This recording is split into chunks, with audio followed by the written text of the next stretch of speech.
much may we believe in tomorrow, and a way full of joy and no more sorrow. After all, Ek hou baie van die ou tyd. Goed uit die ou tyd is baie keer mooi en snaaks en lekker, veral flieks. Ek is gek oor flieks uit die 30er jare. Die Marx Brothers is seker een van my gunstelinge.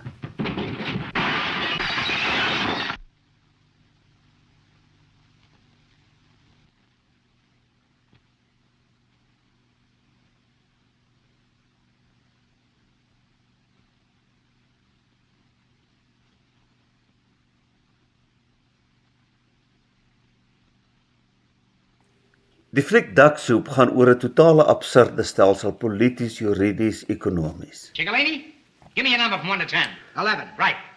Now I ask you one. What is it? Has a trunk with no key, weighs 2,000 pounds and lives in a circus? That's irrelevant. Irrelevant? Hey, that's the answer.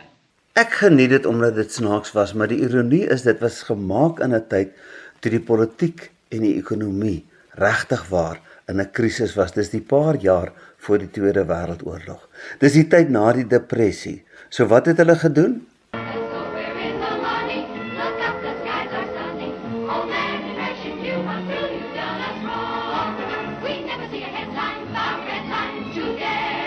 Hulle het ontvlug deur liedjies van baie geld terwyl die geld regtig 'n krisis was.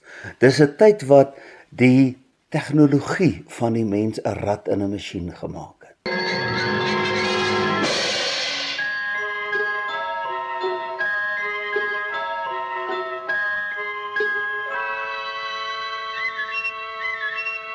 Dis in 'n tyd toe hulle in Duitsland flieks gemaak het wat sing en dans.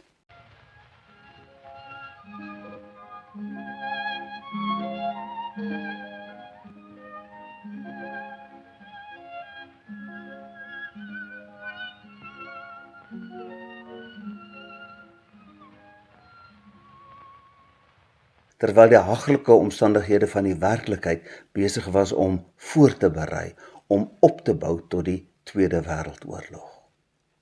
Die verlede is vir my mooi en lekker, maar 'n mens moet oppas om nie te dink die verlede was beter as die hede nie, want dan kan jy die fout maak wat die Israeliete in die woestyn gemaak het. Ons lees 'n verskriklike ernstige storie in Numeri 11. Dis 'n langerige hoofstuk, maar ons moet die hele hoofstuk lees, dis regtig so interessant. Kom ons lees Numeri 11 van vers 1 af saam. Die volk het erg begin kla in die ore van die Here. Toe die Here dit hoor, het sy toorn ontbrand. Die vuur van die Here het teen hulle ontbrand, en dit het die rand van die kamp verteer.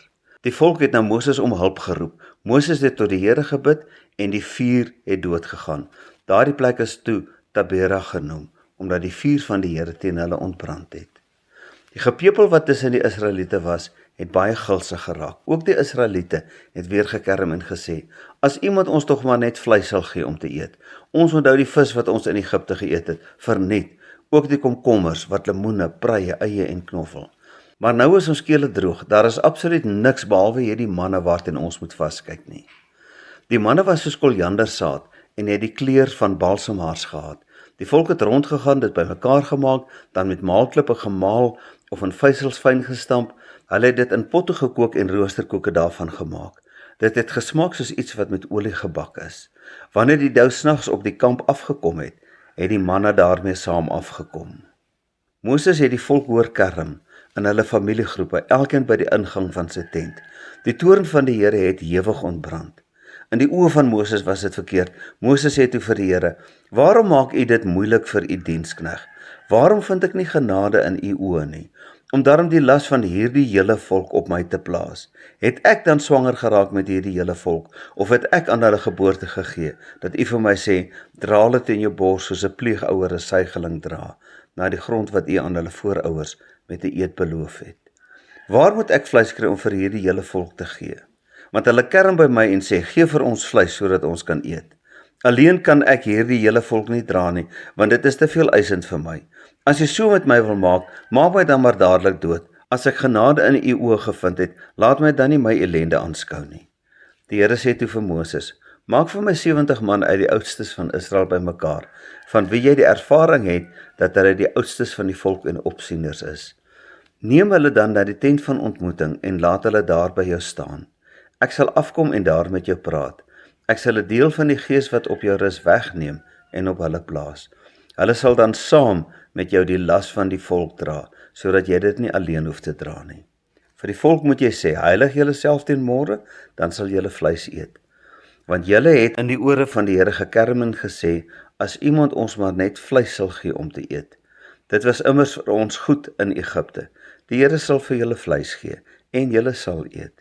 Julle sal nie net een dag eet nie 2 dae, nie 5 dae, nie 10 dae of 20 dae nie, maar 'n volle maand lank, totdat dit by julle ore uitkom en julle walg, omdat julle die Here wat in julle midde was, verwerp en voor hom gekerm het deur te sê, waarvoor het ons uit Egipte weggetrek. Daarop sê Moses, 600,000 mense te voet is die volk in wie se midde ek is, en u sê, vleis sal ek vir hulle gee, sodat hulle 'n maand lank sal eet. Kan daar kleinvee en beeste vir hulle geslag word, sodat daar vir hulle genoeg is? Sal daar vir hulle genoeg wees as al die visse in die see vir hulle gevang word?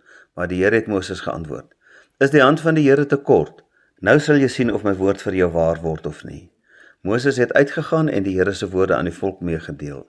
Hy het 70 man onder die oudstes van die volk bymekaar gemaak en hulle rondom die tent laat staan. Die Here het toe in 'n wolk afgekom en met hom gepraat. Hy het van die gees wat op Moses was weggeneem en op die 70 man, die oudstes, laat kom. Terwyl die gees op hulle rus, het hulle vurig geprofeteer, maar daarna nie weer nie. 2 manne het egter in die kamp agtergebly. Die een se naam was Eldad en die ander se Medad. Hulle was onder die wat ingeskryf is, maar hulle het nie na die tent toe uitgegaan nie. Die gees het ook op hulle gerus en hulle het in die kamp vurig geprofeteer. 'n Jong man het gehardloop en dit vir Moses vertel en gesê, Eldad en Medad profeteer vurig in die kamp. Joshua, seun van Nun, wat van jongs af vir Moses diens gedoen het daarop gereageer. Hy het gesê, Moses, my Heer, laat hulle ophou. Maar Moses het vir hom gesê, is jy oorywerig ter wille van my? Ag, was die hele volk van die Here maar profete, dat die Here sy gees oor hulle sou laat kom. Moses het daarna na die kamp teruggekeer, hy en die oudstes van Israel.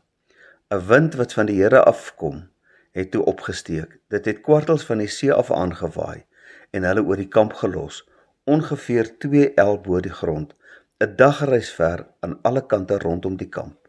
Die volk het daar die hele dag, die hele nag en ook die hele volgende dag opgebly en kwartels bymekaar gemaak. Die een wat die minste gehad het, het 10 gomer bymekaar gemaak en hulle het dit vir hulle self oral rondom die kamp uitgesprei. Die vleis was nog tussen hulle tande, voordat dit klaar gekou is, toe die Here se toorn teen die volk ontbrand. Hy het 'n baie groot slagting onder die volk aangerig. Daardie plek is toe Kibrot Ta'ava genoem, want daar is die gulsige volk begrawe. Vanaf Kibrot Ta'ava het die volk verder getrek na Gaserot en hulle het in Gaserot gebly. Hierdie hele hoofstuk word gekenmerk deur 'n gekla. Alles en almal kla. Dis hoofsaaklik 2 groepe, 2 persone. Die een was die volk en die ander ene was Moses. Die volk het gekla, dit lees ons in die eerste 3 verse, en die Here het toe 'n brand gestuur. Moses het gebid en die brand is geblus en hulle het aangegaan, maar hulle het toe nou weer gekla. Die eerste keer weet ons nie presies waaroor hulle gekla het nie, maar die tweede keer het hulle gekla oor die manna. Kyk, iemand het eendag 'n grappie gemaak en gesê, in Egipte het die volk vir 400 jaar gekla en stene gemaak. Toe die Here hulle uitgelei, nou maak hulle nie meer stene nie, so al wat hulle nou kan doen is kla. Dit klink amper so as 'n mens luister na die gedeelte. Hulle het elke dag van die Here manna gekry. Maar nou het hulle gekla, ons soek vleis. Ek ken amper 'n paar mense wat dieselfde ding sou gedoen het, ons wil vleis hê. Ons lees die gulsige mense onder hulle het begin kla en dit het vinnig aangesteek na die hele volk toe. Dis mos hoe dit werk. Ek het al baie gesien, mense wat ongelooflik aktief, positief oor die kerk is en dan maak hulle vriende met mense wat kla oor die kerk en dan begin hulle gou-gou fout vind en kort voor lank is hulle almal vyande van die kerk. Kla steek vreeslik maklik aan. Kla oor enige iets. So het dit gebeur dat 'n paar gulsige mense, lees ons, het begin kla en die hele volk het later gekla. Ons sien elke familie het by sy tent se opening gestaan en kla. So, dit is letterlik die hele spul wat gekla het. Wat hulle sê is baie belangrik. Hulle het gekla oor die manna, maar hulle het vertel, in Egipte was dit so lekker. In Egipte het ons vis geëet, en eie en preie en wat lemoene en komkommers. Ons het dan wonderlik geleef in Egipte. Hulle kan ons maar terug aan Egipte toe. As die slawerny in Egipte vir hulle so wonderlik was, kan hulle regtig waar teruggaan. Julle sien, dis die probleem met nostalgie, dis die probleem met die oudheid. Jy onthou partykeer die goeie en jy vergeet die slegte. Hierdie flieks wat ek aan die begin van gepraat het. Dis flieks wat ek onthou omdat dit die lawwe, die absurde, die mooi in daardie tyd weerspieël, maar agter dit sien 'n mens die seer van die werklikheid van daai tyd. Wil ek teruggaan en in 'n ander tyd lewe? Glad nie. Want elke tyd het genoeg probleme en genoeg van sy mooi. Ons sien die mooi in die verlede en ons sien nie die mooi van vandag nie. Maar ons vergeet die probleme van die verlede. Hierdie volk het die vis onthou, maar hulle het die swepe vergeet. In Egipte het ons vis geëet, maar hulle het vergeet hoe hulle stene gemaak het, hoe hulle geslaan is. Nou eet hulle manna, en is die manna regtig so sleg? Die Bybel gee vir ons 'n beskrywing van die manna. Hulle het kreatief daarmee te werk gegaan. Dit was lekker olierig. Ja, ek kan verstaan dat 'n mens bietjie moeg raak vir dieselfde kos dag na dag vir 40 jaar. Maar die alternatief was dat hulle sou gesterf het van die honger in die woestyn. God het vir hulle gesorg. En wat is die bron van hulle klagte? Die bron van hulle klagte is, hoekom het die Here ons uit Egipte laat trek? Julle sien, in hierdie geval is die vleis die simptoom van die klagte. In die eerste 3 verse lees ons hulle het gekla. Waaroor sal ons nie weet nie, maar kla het 'n patroon geword. Hulle het gekla omdat hulle onvergenoegd was, hulle het gekla omdat hulle ontevrede was. So, nou het hulle iets gehad, nou ons kla ons oor die manna, wat te veel is. Ek het een keer, dit was baie lelik vir my, maar iemand wat sê vir iets wat fout is by die kerk, en maak ek dit reg, dan volgende keer sê hulle iets anders. En so het ek toe nou later agtergekom. Hulle praat vir iets wat verkeerd is, en so 'n maand later sê hulle, het jy al iets daaraan gedoen? Toe sê ek, nee. Toe sê hulle, hoekom nie? Ek sê, want weet julle, nou weet ek waaroor julle kla. Julle gaan volgende keer net iets anders kry om oor te kla. Die volk het gekla, en hulle was onvergenoegd, hulle was ontevrede. Teenoor wie? Nie Moses nie, maar God. Hoekom het God ons uit Egipte gelei? Hoekom het God ons hier gebring? Hoekom gaan God ons hier laat doodgaan van die honger? Hoekom gee God vir ons net manna en nie 'n spyskaart wat daar 'n bietjie vleis insluit nie? Julle sien, in plaas van om dankbaar te wees vir alles wat God vir hulle gedoen het, sedert die tyd van slawerny in Egipte, het hulle nou met God fout gevind, en dit was die probleem. Want julle sien, die volgende oomblik kla Moses. Waaroor kla Moses? Hy kla oor die volk wat kla. Dis asof Moses by die punt gekom het om te sê, Here, ek kan nie meer nie. Is ek dan nou hierdie volk se ma, laat alles wat hulle kla hulle by my, en ek moet instaan, en ek moet regmaak en alles. Moses het gekla, en Moses het rede gehad om te kla. So jy die volk wat kla, jy het vir Moses wat kla. Wat doen die Here? Die Here is nie vir of teen kla nie, hy kyk of jou klagte meriete het, hy kyk of jou klagte spreek vanuit 'n dilemma wat jy nie kan hanteer nie, 'n situasie wat vir jou ore aansit, en of dit kla omdat jy maar net onvergenoegd en gulsig is. Vir Moses kom die Here met 'n antwoord, en hy sê, kry vir jou 70 man. Ek sal jou werk verteel, dan gaan daar 70 man wees wat jou werk gaan doen, en hulle gaan 'n deel van die gees van die Here kry. Dit is soos 'n tipe van 'n administrasie wat die Here vir Moses help om op die been te kry. En dan is daar 2 manne wat nie by hulle was nie in die kamp, en die volk het nie mooi geweet hoe dit werk nie, maar Moses het gesê, as almal maar net die gees van die Here gehad het, laat die las nie net op my kom nie. Julle sien, Moses het nie 'n probleem gehad daarmee om sy gesag, as ek dit so kan noem, te deel met ander nie. Moses het 'n werklike probleem gehad, en die Here het Moses se probleem hanteer. Die Here het vir Moses uitgehelp. Die volk se probleem was, die woord wat hier gebruik is, gulsigheid. Onvergenoegdheid, spesifiek gulsigheid. En wat het die Here daar gedoen? Die Here het vir Moses gesê, weet jy, hulle wil vleis, ek sal vir hulle vleis gee. Ek sal vir hulle vleis gee dat hulle siek en sat word van die vleis. Ek sal vir hulle vleis gee dat hulle naar word. Moses sê, Here, ons is in die middel van die woestyn, die Here sê, hou my dop. Dan lees ons die hele storie van hoe die Here vir Moses gehelp het, en dan lees ons die wind het opgesteek van die see se kant af, en die wind het kwartels aangewaai. Hordes van die goed. Dit het gelê die wêreld vol. En hierdie gulsige volk, wat het hulle gedoen? Hulle het bymekaar gemaak. Die een wat die minste gehad het nog steeds tonne van die goed gehad. En hulle het begin eet. Hulle het begin vreet, kan 'n mens seker maar sê, in hulle gulsigheid. En toe gebeur dit. Die Bybel stel dit nogal krie. Die vleis was nog tussen hulle tande, toe tref die Here hulle. Hoe weet ons nie presies nie, maar ons weet dat daar 'n klomp van hulle gesterf het as straf op hulle gulsigheid. Hulle het hulle daar begrawe en die plek is genoem die grafte van gulsigheid. Nie die grafte van probleme nie, nie die grafte van manna nie, die grafte van gulsigheid. En toe het hulle daarvandaan verder getrek. Hierdie hele storie vertel vir ons dat om te kla is nie noodwendig verkeerd nie. Moses het ernstig gekla by die Here. Here, maak my dan maar eerder dood as wat ek aangaan met hierdie gesukkel. Moses was regtig op 'n laagtepunt. Hy het regtig ernstig gekla. Het Moses rede gehad? Ja. Moses het rede gehad want hy was maar net 'n mens en hy kon die las nie dra nie. En wat het die Here gedoen oor Moses se gekla? Die Here het vir Moses uitkoms gegee. Die Here het vir Moses hulp gegee en 'n struktuur, administrasie waarmee hulle kon verder gaan.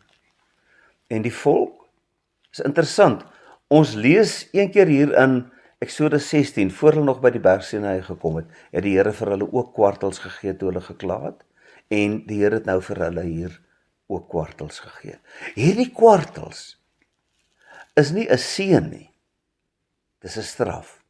Hulle het gevra vir vleis, en die Here het toe vir hulle die gawe van vleis gegee, nie as 'n beloning nie, maar as 'n straf. Hulle is dood met die vleis tussen hulle tande. Julle sien, die probleem met die volk is dat hulle onvergenoegd was. Die probleem met die volk is dat hulle nie in die eerste plek ontevrede was met die omstandighede nie, maar met die Here wat vir hulle in hierdie omstandighede gesit het. Hierdie omstandighede was omdat die Here hulle bevry het. Hy het hulle uit die slawerny van Egipte bevry, en nou het hulle 'n pad wat hulle moet loop na die beloofde land toe. Maar hulle was ontevrede. Nee Here, ons wil dit so hê. Hulle wou die brood letterlik aan albei kante gebotter hê, of kom ons sê hulle wou die vleis aan albei kante gesout hê. Hulle was ontevrede met die Here, en daarom lees ons uitdruklik.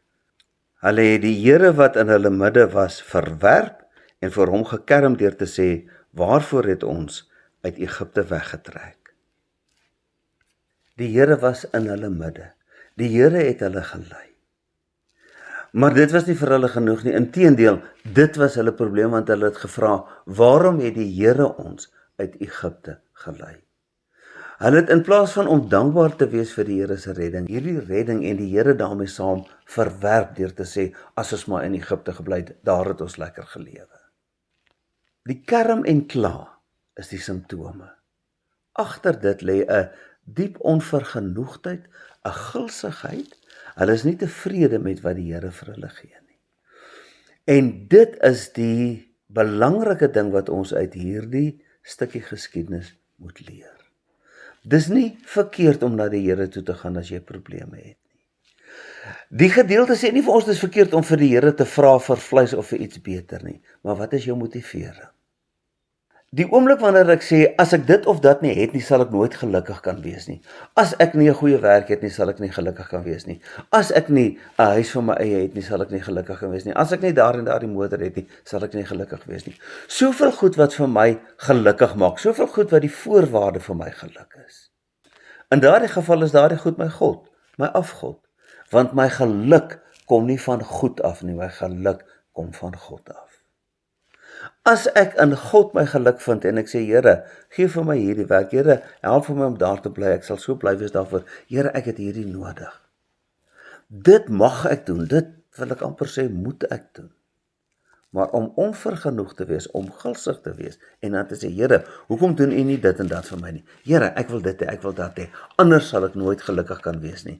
As ek nie dit of dat het nie, sal daar nooit sin in my lewe wees nie. Dit is die sonde van die volk, en dit is die sonde wat ek en jy baie keer, baie subtiel doen, dat ek in my diepste wese onvergenoegd is. Dit beteken nie, ek moet nie gaan verbeter nie.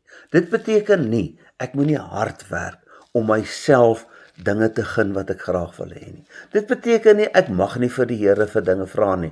Ek vra vir die Here baie keer vir luksiehede. En raai wat? Die Here gee dit soms vir my. Baie keer nie, maar soms gee hy dit vir my. Moses het na die Here toe gekom en hy het gekla en gesê, Here, ek kan nie my werk gedoen kry nie, dis te veel vir my. En die Here het hom gehelp. Die volk het gekla omdat hulle gulsig en onvergenoegd was. En die Here het vir hulle laat doodgaan met vleis tussen hulle tande. Ons begeerte kan partykeer ons straf wees.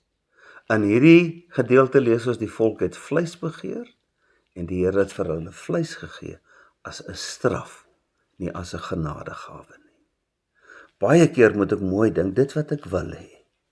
Gaan dit my help? Gaan dit my help in my geloof? Gaan dit my help in my verhouding met die Here? Gaan dit my help om my naaste daardeur te dien, lief te hê? Gaan dit my gesin help? Gaan dit my familie opbou?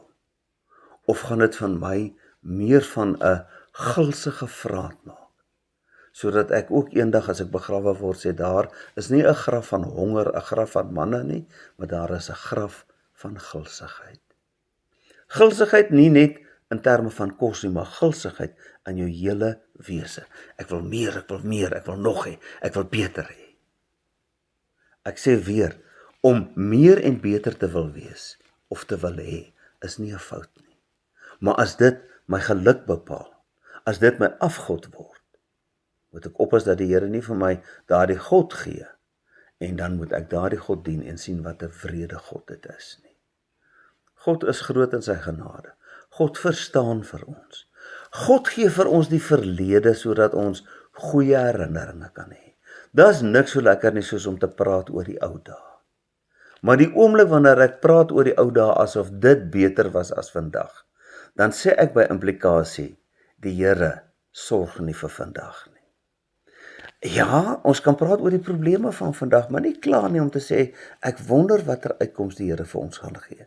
Want in die 30er jare was daar krisisse wat gevolg het, en raai wat? Die Here het die mense gelei deur daardie krisisse, sodat ons is waar ons vandag is.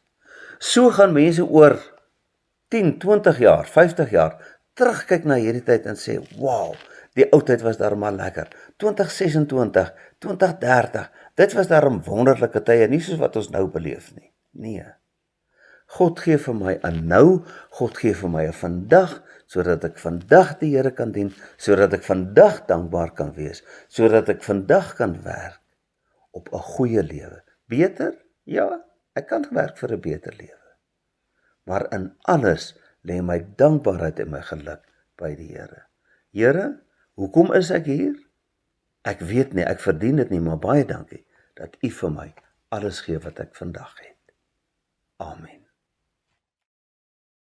Here, dankie dat U 'n God is wat sorg. En Here, as 'n mens na Moses se reaksie kyk, dan moes die klagtes van die volk verskriklik gewees het. En tog, Here, al het U hulle gestraf daar, al het 'n klomp van hulle gesterf daar, het U nog steeds U verbond met U volk in stand gehou en hulle in die beloofde land gelei.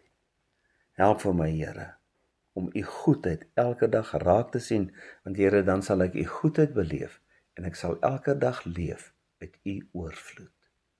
Amen.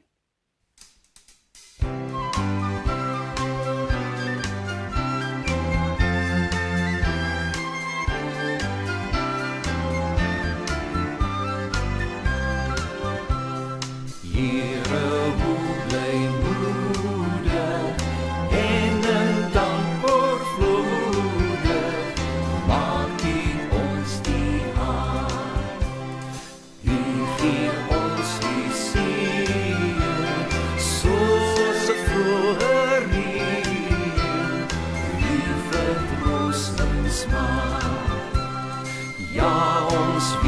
ook in ons leer.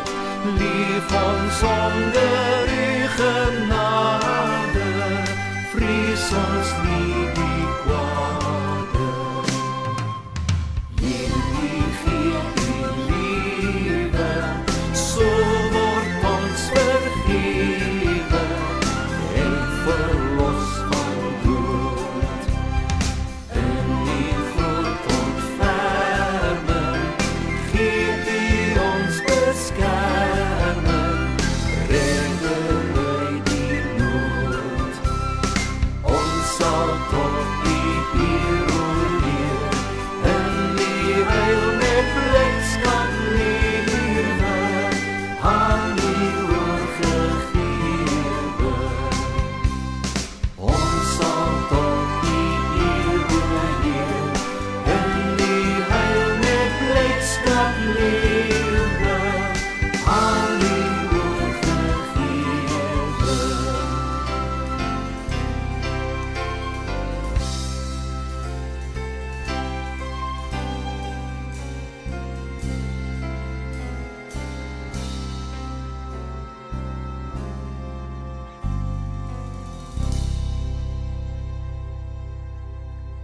Die genade van ons Here Jesus Christus, die liefde van God die Vader en die gemeenskap met die Heilige Gees is en bly by elkeen van julle. Amen.